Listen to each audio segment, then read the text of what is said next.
days help the preparation for this game? Well, Jim, I think it's great to get ahead for our players and our coaches to be able to be ahead, get stuff in, sometimes go back at night and figure out maybe something a little bit different to do that you have an extra day to look at it. Because it seems like the squad was spirited today. Yeah, I thought they had great energy today. And I think, that's 3 weeks in a row. We've had really good practices. I think our defense has really picked it up, and I think that's showing up on Saturdays. You and Steve Sarkisian know each other very, very well. So is there fun in coaching against someone you've known for a long time, or is there a little bit of more rivalry? Well, I think once you get to the game and the kickoff, you forget about all that, just like the players forget about that stuff. And you're so locked into the game. But it's a healthy rivalry between the schools, and he's done a great job making it very competitive. What did you do today, or what do you plan to do this week to cut down on the penalties? Well, just really continue to do what we've been doing, which is stress it, post it, focus on it, crowd noise, the same stuff that we did last year. We just got to turn around, and it will turn around. Do you think they kind of got caught up in the fervor of the Thursday night game, kind of the emotion of it? I don't, because we haven't done very well all year, so I don't think it had to do with Thursday night. I think it had to do with not making really good decisions, and a couple times some freshmen in there not being in, or an extra one being in once. Any changes at the cornerback spot? Is Josh Shaw getting a look here this week? Josh has taken reps there, and we're rotating all the guys in there. Have you looked at Marquise Lee in practice at that spot? We have not put him there in real stuff. Now he'll go over there sometimes in one-on-ones, especially in the spring, to mess around. And you can see that if you want to play defense, he'd be a first-round corner. But we've been through this whole thing, with you guys before about, he is so valuable in the reps when the ball doesn't go to him based off of the defenses that are called. It would be hard to take him off the field on offense. So have you made a decision on that then, like that you're not going to do it, or? Not right now, no. What's your biggest concern about Washington offensively and defensively? Well, I think playing them at home. You go up there and the crowd and the stadium is extremely loud that they're in. And they play better at home. They've done that. Before he got there, but especially since he got there, two different teams. And so the concern for us is on offense, handling the crowd, playing with good composure. On defense, it's on handling the quarterback. He makes so many plays by running around, out of rhythm plays, especially towards the end of last year, and especially in the road game. Because you're almost like road warriors already. Yeah, this will be our fourth road game out of 6 games.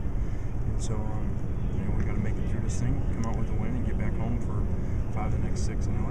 When you've been on the road as much as you have, what are the negatives about that? Because sometimes you can fall into a little bit of a low. Well, I think that now that we've gone on the road and played better than we did the time before, I don't mind going on the road again.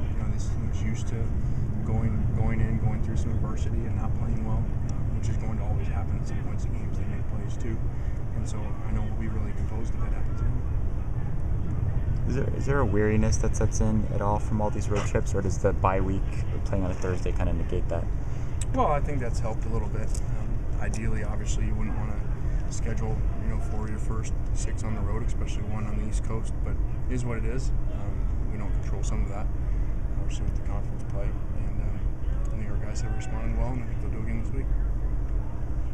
You talked about Price and his playmaking ability. How come his numbers aren't what maybe people expected them to be this year? Well, I think that quarterbacks always get too much blame on all levels. You saw it last night, probably Monday night. If the players around you aren't in rhythm and aren't doing things, sometimes you suffer. Just like Matt went through at the beginning of last year, with so many new pieces coming in last year at the beginning of the year, and then he was different at the end of the year. And I think Price is suffering from all those injuries, the tailback injuries, 2 of them, the 4 offensive line injuries, the receiver injury. That's hard for any program to handle. And as the quarterback, you suffer with a bunch of new guys in there. And we saw that happen with Matt, and as those guys started to get more snaps underneath them and played better later in the year, then your numbers show up. They did have a lot of injuries on offensive line, yet beat Stanford with that front 7. How did they do that? Yeah, I think it was an example of playing at home and playing great. Like I said, they play really well at home. Both sides of the line of scrimmage, they did good. With all those new linemen in there, they did a great job versus Stanford's great front 7. And then on the other side of the ball, they were able to do really well too versus a really good run team and holding them almost nothing. How much do you see your team growing and maturing, especially when you come back from 2 touchdowns down? Yeah, like I said, I think you don't ever want that to happen unless you know you're going to win. But now that we won the game, it was good to have. It was good to see those guys in that environment and see them respond. We talked so much after the Stanford game of how we could have handled that better in that game when things were going really well. And to see our guys do that this time around was really good. What was different about Matt's performance on Thursday compared to? I think he had good games previously this season, but it seemed like he was really sharp and at his best. Yeah, he was extremely accurate, especially for being on the road, altitude change.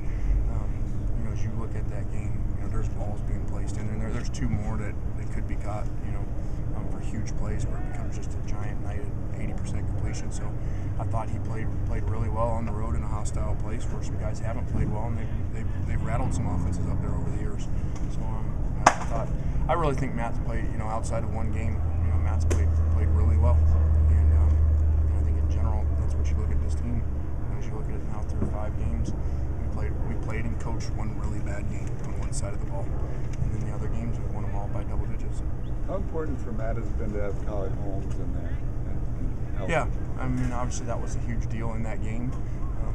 If you take our stats in the 5 games compared to that game, it's just completely different in all areas, and Collin makes a big difference there. Is that typical to be that reliant on one offensive lineman? I don't think so. I think that's a product of a couple things. One, they played together so long that they play at a high level when they're together. I think 2, our backup center was out that game as well, so we went to a team who really never played. That's a hard thing to do for anybody, especially somebody who hadn't played, to go into that environment versus that front. Coach, what is this extra day of preparation allowed you to be able to do? Well, I think it just allows us to get stuff in early and then to go back and clean it up and not feel like you're scrambling.